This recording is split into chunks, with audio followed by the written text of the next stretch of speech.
Un saludo a todos los televidentes. En este vídeo, intentaré explicar de una manera sencilla cuáles son y en qué consisten las obras de misericordia.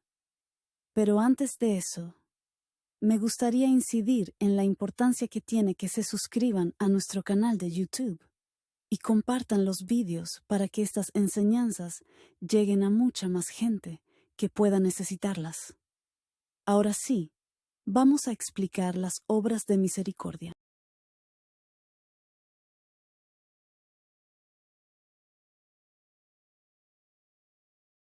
Las obras de misericordia son acciones caritativas mediante las cuales ayudamos a nuestro prójimo en sus necesidades corporales y espirituales.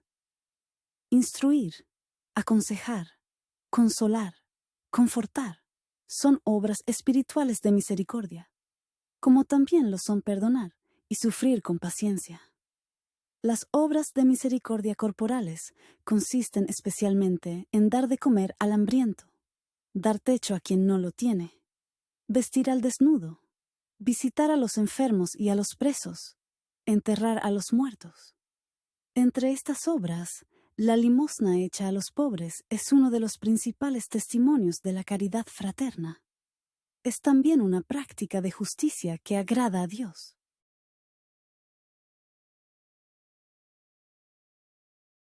En el Evangelio de Lucas, Jesús dice: «Dad, y se os dará». Por tanto, con las obras de misericordia hacemos la voluntad de Dios. Damos algo nuestro a los demás, y el Señor nos promete que nos dará también a nosotros lo que necesitemos. Por otro lado, una manera de ir borrando la pena que queda en el alma por nuestros pecados ya perdonados es mediante obras buenas. Obras buenas son, por supuesto, las obras de misericordia. Como nos enseñó Jesucristo: «Bienaventurados los misericordiosos, pues ellos alcanzarán misericordia».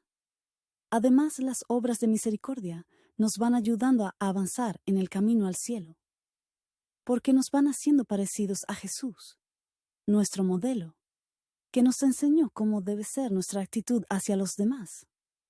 En el Evangelio de San Mateo se recogen las siguientes palabras de Cristo: «No os hagáis tesoros en la tierra, donde la polilla y el orín corrompen, y donde los ladrones minan y hurtan, sino haceos tesoros en el cielo, donde ni la polilla ni el orín corrompen, y donde ladrones no minan ni hurtan, porque donde esté vuestro tesoro, allí estará también vuestro corazón». Al seguir esta enseñanza del Señor, cambiamos los bienes temporales por los eternos, que son los que valen de verdad.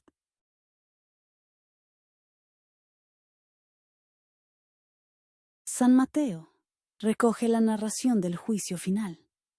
En aquel tiempo, Jesús dijo a sus discípulos: «Cuando venga el Hijo del Hombre, rodeado de su gloria, acompañado de todos sus ángeles, se sentará en su trono de gloria. Entonces serán congregadas ante él todas las naciones, y él apartará a los unos de los otros, como aparta el pastor a las ovejas de los cabritos, y pondrá a las ovejas a su derecha y los cabritos a su izquierda. Entonces dirá el rey a los de la derecha: Vengan benditos de mi Padre, tomen posesión del reino preparado para ustedes desde la creación del mundo. Porque estuve hambriento y me disteis de comer, sediento y me disteis de beber, era forastero y me hospedasteis, estuve desnudo y me vestisteis, enfermo y me visitasteis, encarcelado y fuisteis a verme». Los justos le contestarán entonces: «Señor, ¿cuándo te vimos hambriento y te dimos de comer, sediento y te dimos de beber? ¿Cuándo te vimos de forastero y te hospedamos, o desnudo y te vestimos? ¿Cuándo te vimos enfermo o encarcelado y te fuimos a ver?». Y el rey les dirá: Os aseguro que cuando lo hicisteis con el más insignificante de mis hermanos, conmigo lo hicisteis. Entonces dirá también a los de la izquierda: Apartaos de mí, malditos, id al fuego eterno, preparado para el diablo y sus ángeles. Porque estuve hambriento y no me disteis de comer, sediento y no me disteis de beber. Era forastero y no me hospedasteis. Estuve desnudo y no me vestisteis, enfermo y encarcelado y no me visitasteis. Entonces ellos le responderán: Señor, ¿cuándo te vimos hambriento o sediento, de forastero o desnudo, enfermo o encarcelado y no te asistimos? Y él les replicará: Os aseguro que, cuando no lo hicisteis con uno de aquellos más insignificante, tampoco lo hicisteis conmigo. Entonces irán estos al castigo eterno y los justos a la vida eterna. Como vemos, las obras de misericordia corporales vienen directamente de las enseñanzas de Cristo en su descripción del juicio final. Por otra parte, la lista de las obras de misericordia espirituales las ha tomado la Iglesia de otros textos que están a lo largo de la Biblia y de actitudes y enseñanzas del mismo Cristo. El perdón, la corrección fraterna, el consuelo, soportar el sufrimiento, etc.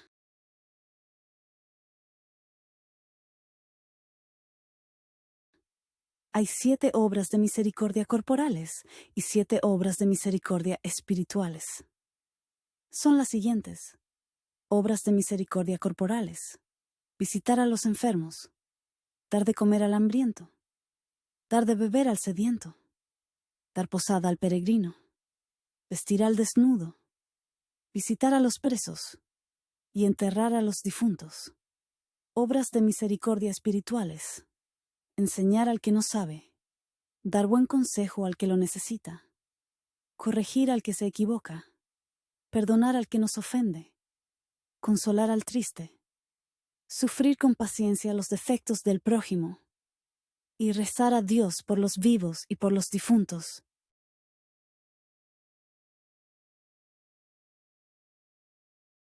Veámoslas ahora una por una. La primera: visitar a los enfermos. Se trata de una verdadera atención a los enfermos y ancianos, tanto en el aspecto físico como en hacerles un rato de compañía. El mejor ejemplo de la Sagrada Escritura es el de la parábola del buen samaritano, que curó al herido y, al no poder continuar ocupándose directamente, confió los cuidados que necesitaba a otro, a quien le ofreció pagarle. La segunda y la tercera: dar de comer al hambriento y dar de beber al sediento. Estas se complementan y se refieren a la ayuda que debemos procurar en alimento y otros bienes a los más necesitados, a aquellos que no tienen lo indispensable para poder comer cada día.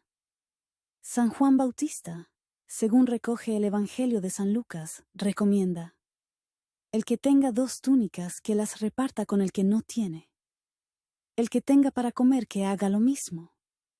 La cuarta: dar posada al peregrino.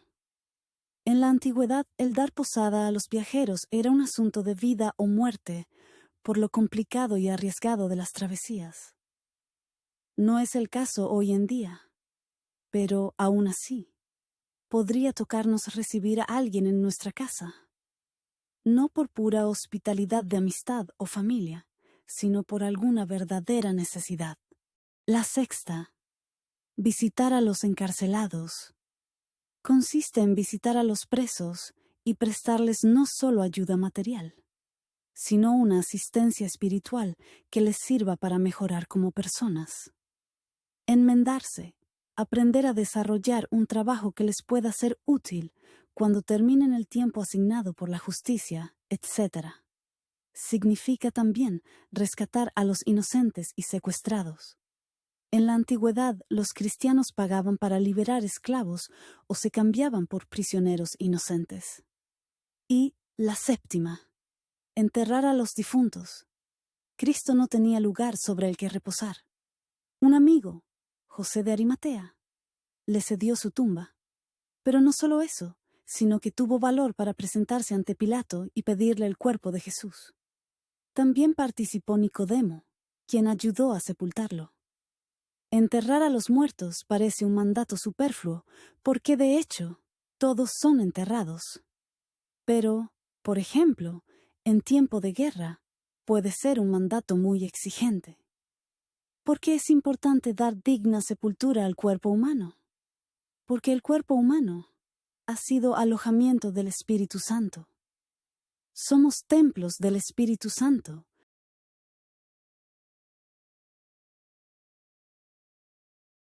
Continuamos ahora dando una breve explicación sobre las 7 obras de misericordia espirituales. La primera, enseñar al que no sabe, consiste en enseñar al ignorante en cualquier materia, también sobre temas religiosos. Esta enseñanza puede ser a través de escritos o de palabra, personalmente o por cualquier medio de comunicación, como este humilde canal de YouTube.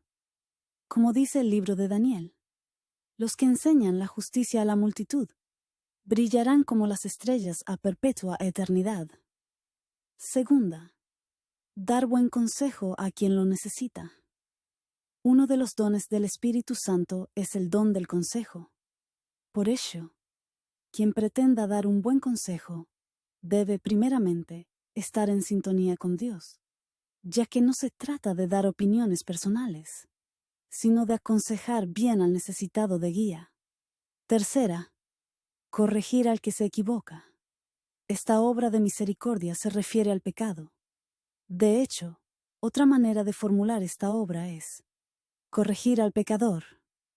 La corrección fraterna es explicada por el mismo Jesús en el Evangelio de Mateo. Si tu hermano peca, vete a hablar con él a solas para reprochárselo. Si te escucha, has ganado a tu hermano. Debemos corregir a nuestro prójimo con mansedumbre y humildad. Muchas veces será difícil hacerlo, pero en esos momentos podemos acordarnos de lo que dice el apóstol Santiago al final de su carta. El que endereza a un pecador de su mal camino, salvará su alma de la muerte y consigue el perdón de muchos pecados. Cuarta, perdonar las injurias.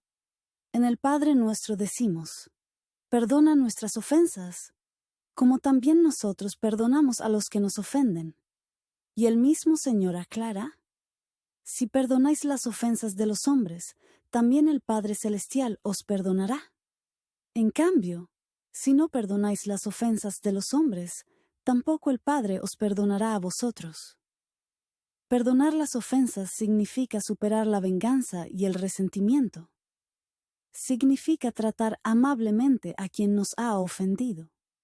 El mejor ejemplo de perdón en el Antiguo Testamento es el de José, que perdonó a sus hermanos el que hubieran tratado de matarlo y luego venderlo. Ahora pues, no os entristezcáis ni os pese el haberme vendido aquí. Pues para preservar vidas me envió Dios delante de vosotros. Y el mayor perdón del Nuevo Testamento es el de Cristo en la cruz, que nos enseña que debemos perdonar todo y siempre. Padre, perdónalos, porque no saben lo que hacen. La quinta, consolar al triste. El consuelo para el triste, para el que sufre alguna dificultad, es otra obra de misericordia espiritual. Muchas veces se complementará con dar un buen consejo que ayude a superar esta situación de dolor o tristeza. Acompañar a nuestros hermanos en todos los momentos, pero sobre todo en los más difíciles, es poner en práctica el comportamiento de Jesús, que se compadecía del dolor ajeno. Un ejemplo viene recogido en el Evangelio de Lucas. Se trata de la resurrección del hijo de la viuda de Naín. Cuando se acercaba a la puerta de la ciudad, sacaban a enterrar a un muerto, hijo único de su madre, que era viuda, a la que acompañaba mucha gente de la ciudad. Al verla el Señor, tuvo compasión de ella, y le dijo, no llores. Y acercándose, tocó el féretro. Los que lo llevaban se pararon, y él dijo, joven, a ti te digo, levántate. El muerto se incorporó y se puso a hablar, y él se lo dio a su madre. 6. Sufrir con paciencia los defectos de los demás. La paciencia ante los defectos ajenos es virtud y es una obra de misericordia. Sin embargo, hay un consejo muy útil. Cuando el soportar esos defectos causa más daño que bien, con mucha caridad y suavidad, debe hacerse la advertencia. Y la séptima, rezar a Dios por los vivos y los difuntos. San Pablo recomienda orar por todos, sin distinción, también por gobernantes y personas de responsabilidad, pues Él quiere que todos se salven y lleguen al conocimiento de la verdad. Los difuntos, que están en el purgatorio, dependen de nuestras oraciones. Es una buena obra rezar por estos para que sean libres de sus pecados y puedan llegar a contemplar a Dios. Espero y deseo que este pequeño vídeo les haya servido para conocer y comprender mejor qué son y en qué consisten las obras de misericordia. Recuerden ponerlas en práctica en cualquier ocasión para llegar al cielo desde nuestros actos en la tierra. El Señor esté con todos ustedes.